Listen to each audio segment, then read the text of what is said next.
The object of this film is to show you how to obtain maximum proficiency as an air gunner. Natural gifts, like quickness of eye, deftness of hand, are very desirable attributes.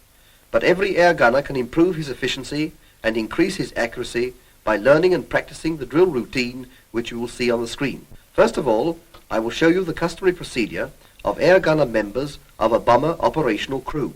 From the experience gained by operational air gunners over a long period, the drill and routine you will see subsequently in close-up scenes has been produced. For the moment, we will follow our operational air gunners and see what they do and the reason for the procedure. The man behind the guns is the air gunner, but the man behind the air gunner is the armourer. So we commence with a visit to the armoury. The armourer's responsibility is to see that the guns and turret are in first-class order, the ammunition tanks loaded with the correct ammunition for the operation. But the experienced air gunner leaves nothing to chance, and the usual practice is to pay a visit to the armoury before checking up the turrets a couple of hours previous to taking off. The experienced air gunner is not even satisfied with the 700. His alone is the final responsibility for the efficiency of his armament. To find out a slight error on the part of somebody else when 100 miles away from base is no satisfaction. The tail gunner is making his way aft, pausing to have a look at the recuperator, the key piece of the hydraulic system which provides power to operate a turret. The position of the air gunner in his turret tends to individual methods, some of which may be good, but a standard practice is just as essential in air gunnery as it is in naval gunnery. As our armament increases and new types are introduced, this standard procedure may vary from time to time. For the purpose of this film, the Frazer-Nash turret as fitted to Wellington aircraft is employed. As soon as he gets in the turret, the gunner checks his ammunition, both tanks of course. He knows the 700 states that all tanks are loaded, but, well, you can't be too certain. It wouldn't be the first time a gunner has found one tank empty. You will note that this gunner leaves his ammunition belt over the duct, which enables him to load up quicker than if he has to use the loading cable and pull it right up from the tank. He puts one round over the retaining pole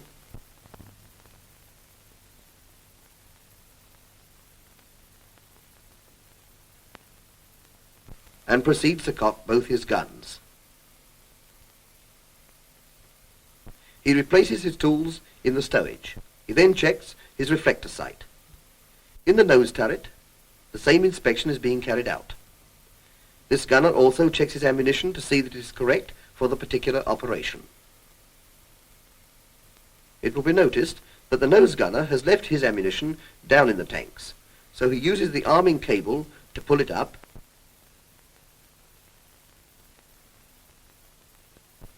threading it through the feed opening and down the duct. Note the absence of hurry or flurry. Loading is a simple operation when carried out slowly and deliberately. This is a good habit of mind, which with practice makes all movements accurate and sure. The arming cable is then attached to the open end of the links, and he makes certain that the hook is pointing the same way as the bullets. The rounds are then drawn up the duct into the feed opening, one round being placed over the retaining pole.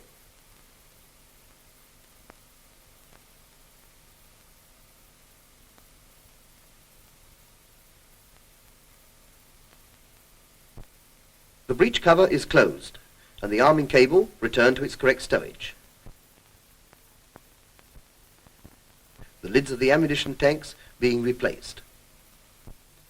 While the gunners are in the turret, the ground crew are cleaning the perspex. Many a dead fly on the perspex has been mistaken for an aircraft. Perspex should be kept equally as clean as a good motor driver keeps his windscreen. After inspection and ensuring that fire and safe units are at safe, the air gunners leave their turrets, carefully closing their doors, and return to await their final instructions.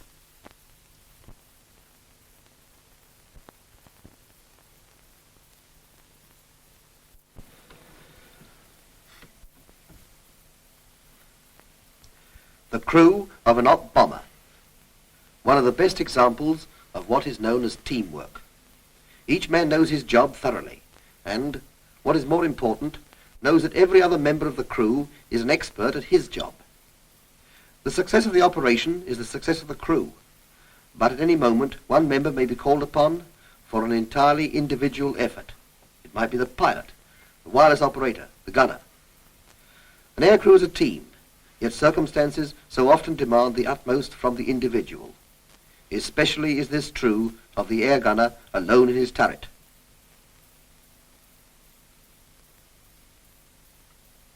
Again, the tail gunner gives a look at the recuperator.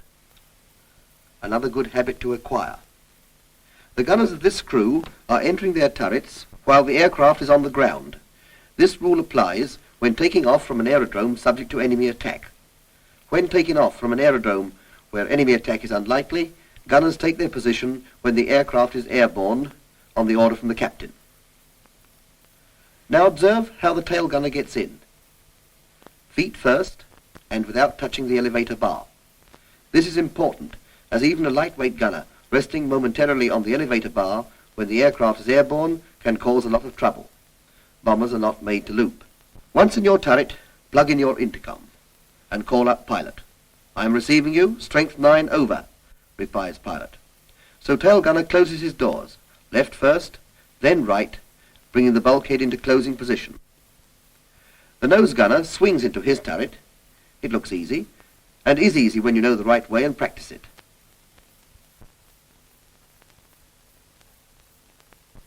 His first operation is to plug in his intercom and test with the pilot. He then closes his turret doors, first left, then right, making quite sure they are locked by leaning back on them.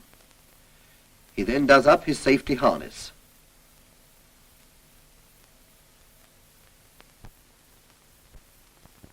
Checks up his reflector sight for correct strength. Makes sure that the fire and safe unit is at safe. You'll remember on his original loading he only put one round over the retaining pole, so he cocks each gun twice.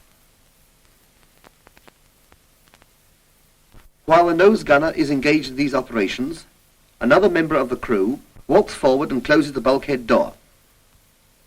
The aircraft engines are running, thus providing power to turrets, which are tested by the gunners for rotation, elevation, and depression.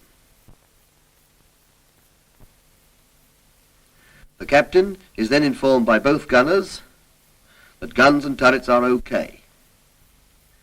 Meanwhile, the other members of the crew have been following the usual procedure before takeoff.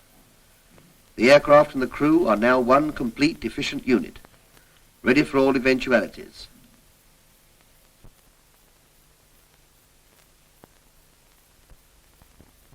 Everything all set? Okay. Chocks away.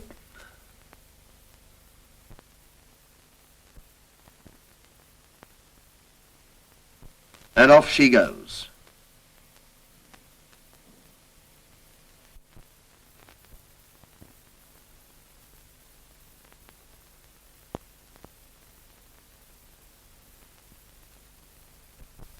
Some hours later, we see the successful return of the aircraft and crew, the tail gunner receiving a slight bumping in his turret as the machine taxis across the ground.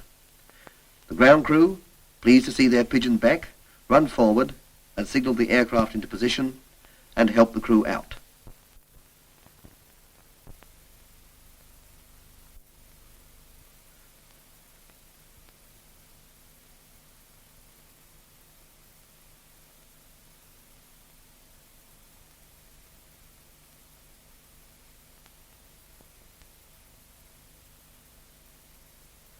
The second pilot walks forward to undo the bulkhead door for the nose gunner. While power from the engines is still available, the tail gunner centralizes his turret and pushes home the lock.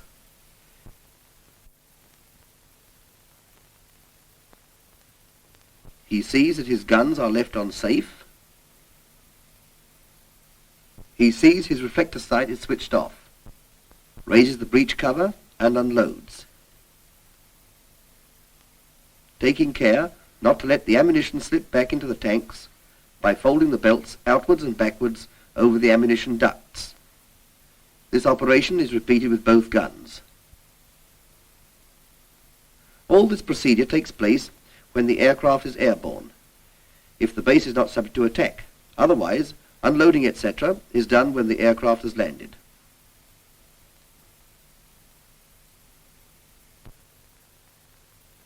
disconnects his intercom, undoes his safety belt,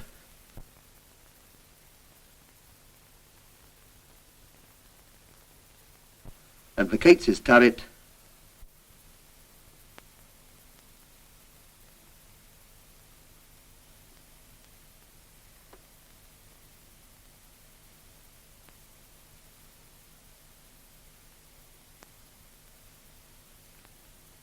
and you will note that he carefully shuts his doors.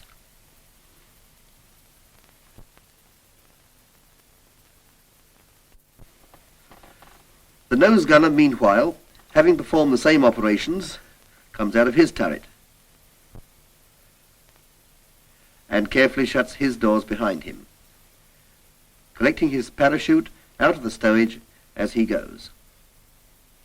You have seen how all these operations have been carried out. They all seem very simple and straightforward. We want you now to see this done in detail. There is a right way and a wrong way. Learn the right way. This will give you an efficiency which will save you seconds. And a few seconds mean a lot when you have only 1/10 of a second on the target. A drill which is instilled in the mind will, in the event of an emergency, become automatic. You just do the right thing without having to think. Here then is the drill. As you see them on the screen, try to remember their sequence. Open turret doors. Fold safety harness upwards and backwards over the ammunition tanks so that you don't sit on the harness when getting in. By means of the handrail and roof of the fuselage, swing into the turret feet first. Plug in intercom. Make sure that it is well home. Close turret doors, left first, then right. Bolt. Lean back and make certain they are locked. Do up safety belt.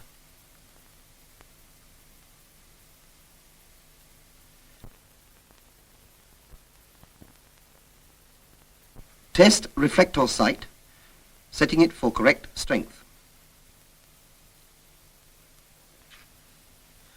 Check ammunition by removing the lids from the tanks, inspecting the base of the rounds to make quite certain that the ammunition in both tanks is joined and that it is being fed from the rear tanks. Replace lids.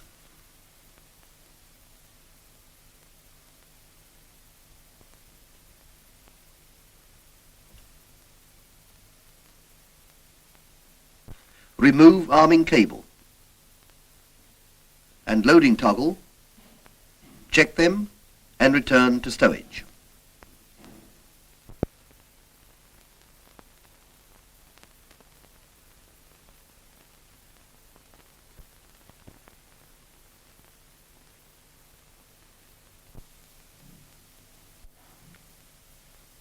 Adjust seat by winding the handles on both sides to suit your height,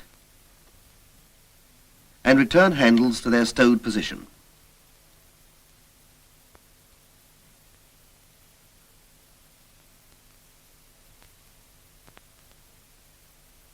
Unlock turret and test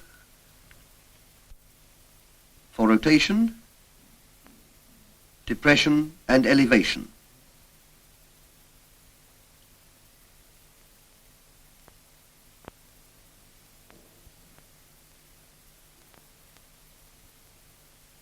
And check operation of firing gear.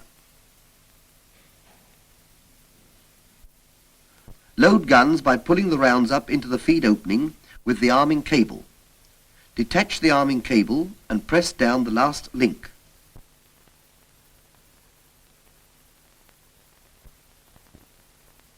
Close the breech cover and return the arming cable to the proper stowage.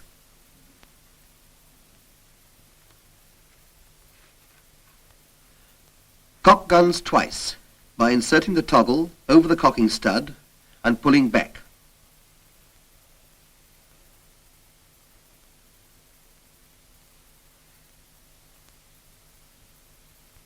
Return the loading toggle to its proper stowage. Move the fire and safe unit to fire. Fire test burst. If airborne, over the sea. If on the ground and station orders permit, into the ground. ensure that hand rotation is disengaged. Report guns OK to Captain. This is the drill for vacating the turret. Whilst power is still available, slowly rotate the turret to the central position and engage locking plunger in the recess of the cam. Put fire and safe unit to safe. Switch off reflector sight. Unload guns by raising breech cover and pulling back cocking stud by means of loading toggle. Raise transporter and remove round from face of breech block. Depress rear sear release, thereby allowing breech block to fly forward. Whilst breech cover is raised, release end of belt from the retaining pawl. Press down transporter. Finally close breech cover. Disconnect intercom. Hold socket with left hand. Pull out jack with right, placing same in pocket. Undo safety belt.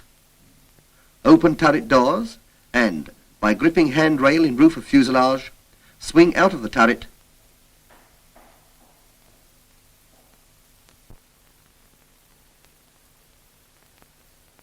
and close and lock doors.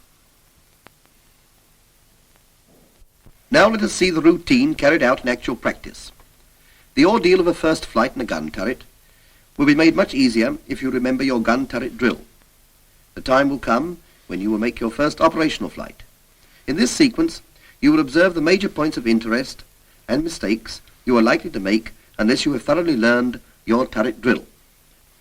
There is a right and wrong way of doing everything. Learn the right way. Many drill sequences have been tried, and the one you have just seen has been proved to be the most efficient and practical.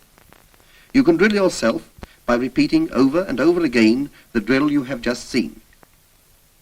In this sequence, we persuaded a qualified air gunner to play the part of a trainee in order to demonstrate the many mistakes that can be made if the drill routine is forgotten. The old method for the rear gunner was to stow his parachute in the fuselage. Now you take it into the turret with you.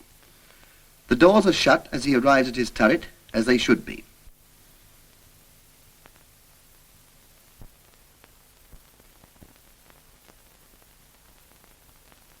Obviously, he has learned how to swing into a rear turret without taking a rest on the elevator bar. And he is closing his doors in the correct sequence.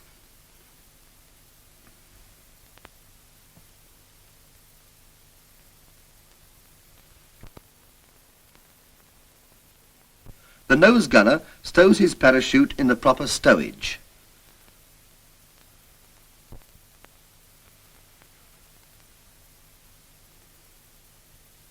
Let us hope for the same efficiency as we had from the tail gunner, but apparently not. First of all, he has to open his doors. No, unlock them first. It's much easier. Now swing in. Not head first, idiot. Feet first. We don't mind you hurting yourself, but mind our turrets. Grip the handrail in the roof of the fuselage and swing in feet first.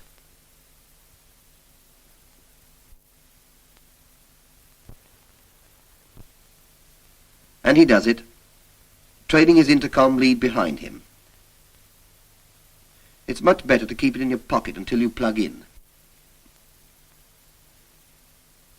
Unless you are careful, you will find yourself getting flustered like this gunner. We know it's his first trip, but take it easy. Now watch this man. It is evident that he has not learned his drill thoroughly, but you can profit by his mistakes. He closed the doors incorrectly, but fortunately remember to test them, thereby finding out his mistake in time. If he had not, this would have happened in flight, with very unpleasant consequences. Apart from icy cold, the damage might result in loss of life, and certainly the loss of a very good door. Some of the drill is remembered. The safety belt is done up. Reflector sight is checked and set to the correct strength for daylight conditions.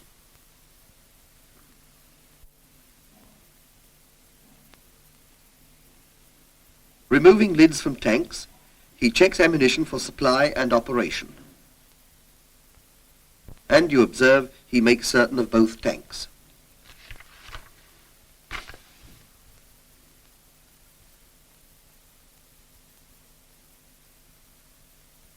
Next, he checks tools and returns them to stowage, and satisfies himself that the hand rotation is disengaged. He remembers turret rotation test, but has forgotten to unlock. Forcibly reminded, he unlocks and tests for rotation, elevation, and depression.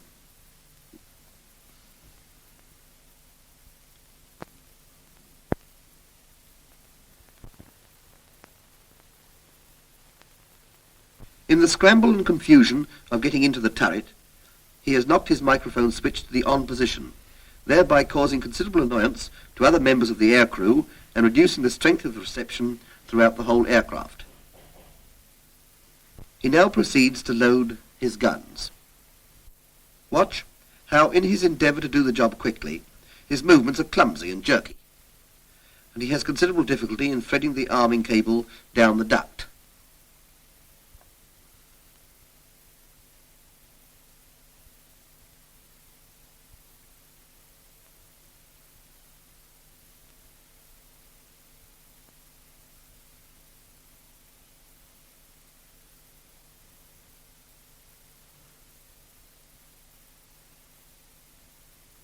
Removing the lid of the ammunition tank,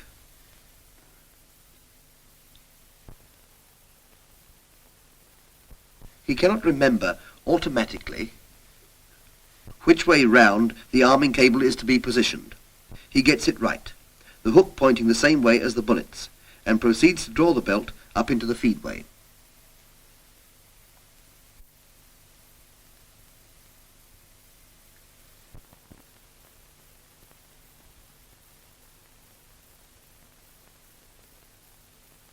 He has now got one round over the retaining pole.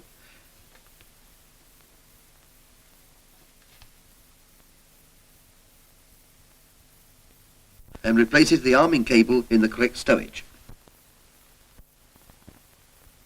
He closes the breech cover and cocks the gun once. Good.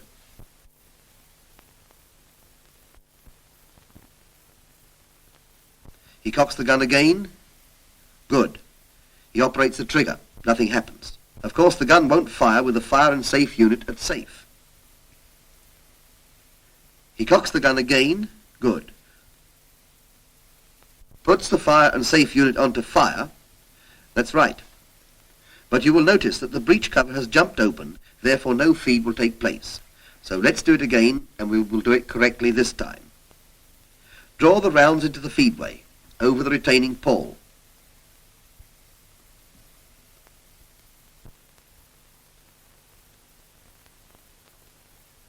Close the breech cover. Replace the arming cable. Cock the guns once. Operate the trigger. Cock the guns again. Put the fire and safe unit onto fire, and the guns will now be ready for action. Now this is a mistake that will very successfully jam the feed of the gun. Always put your tools in the correct stowage.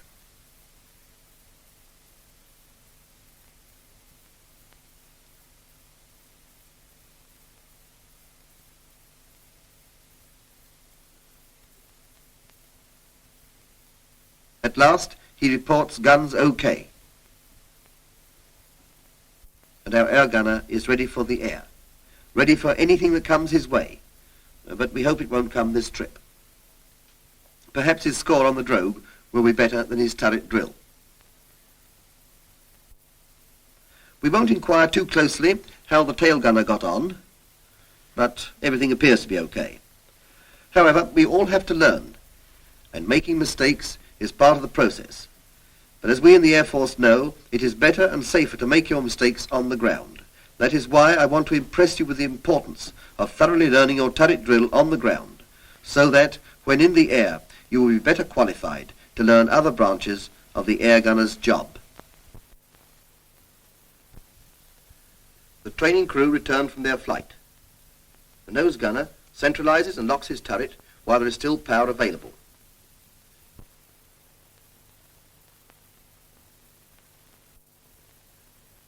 He raises his breech covers and loads his guns.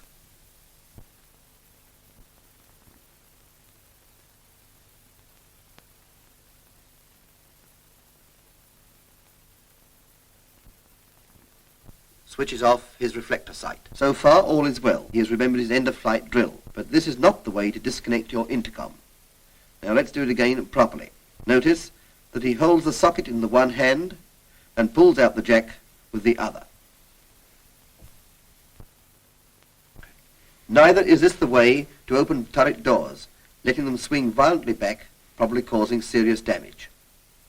Another fault frequently found is the habit of treading heavily on the locking flange.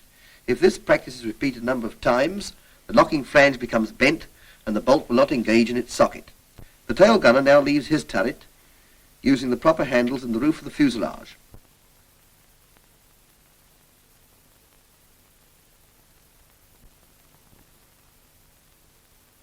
And is careful to close and lock his turret doors and also the bulkhead door.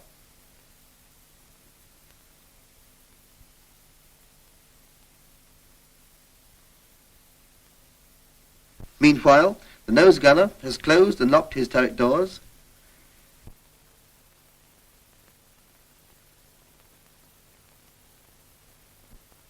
collected his parachute from the stowage, the end of his first training flight. Enough for one day. What you have seen is no exaggeration and shows you how vitally important it is that you should learn and thoroughly master your turret drill. So before we end this part of the film, we will go through the drill sequence once more. Visualize it and remember it in this order. 1. Open turret doors.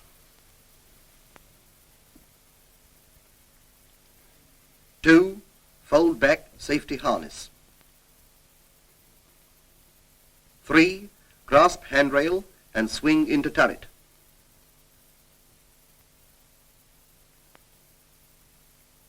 4. Plug in intercom. 5. Close turret doors. Left, right, bolt. 6. Lean back. Make certain they are locked. 7. Do up safety belt.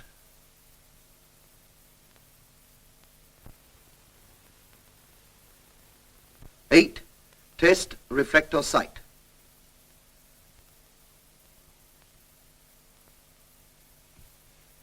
9. Check ammunition for type and stowage.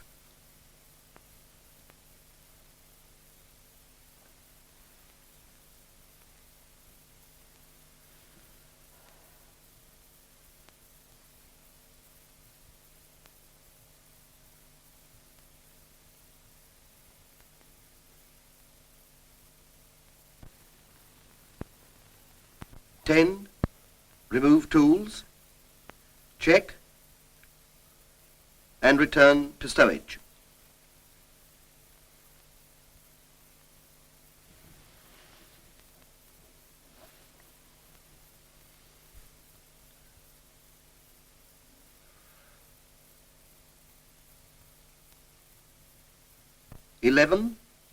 Adjust seat, return handles to stowage.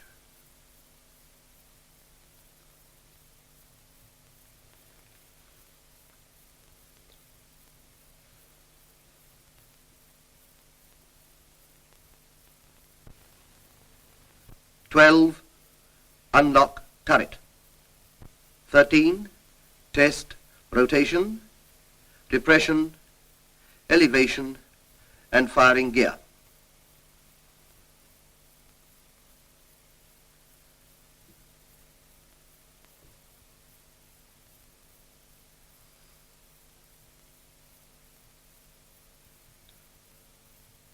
14. Load guns using arming cable. Detach. Press down transporter. Close breech cover and return arming cable to stowage. 15. Cock guns once. Release rear sear. Recock.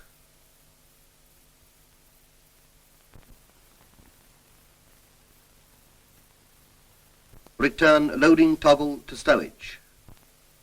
Move fire and safe unit to fire. 16. Fire test burst. 17. Ensure hand rotation is disengaged. 18. Report guns OK to captain. This is the end of flight drill. 1. Slowly rotate turret to central position and engage locking plunger. 2. Put fire and safe unit to safe. 3. Switch off reflector sight.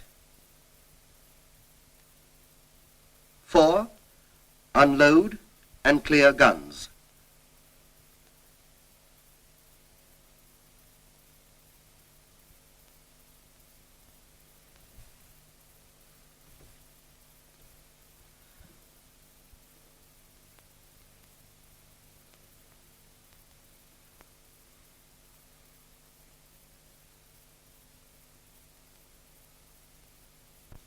Five, disconnect intercom. 6, undo safety belt. 7, open turret doors. 8, grasp handrail and swing out of turret. 9, close and lock doors.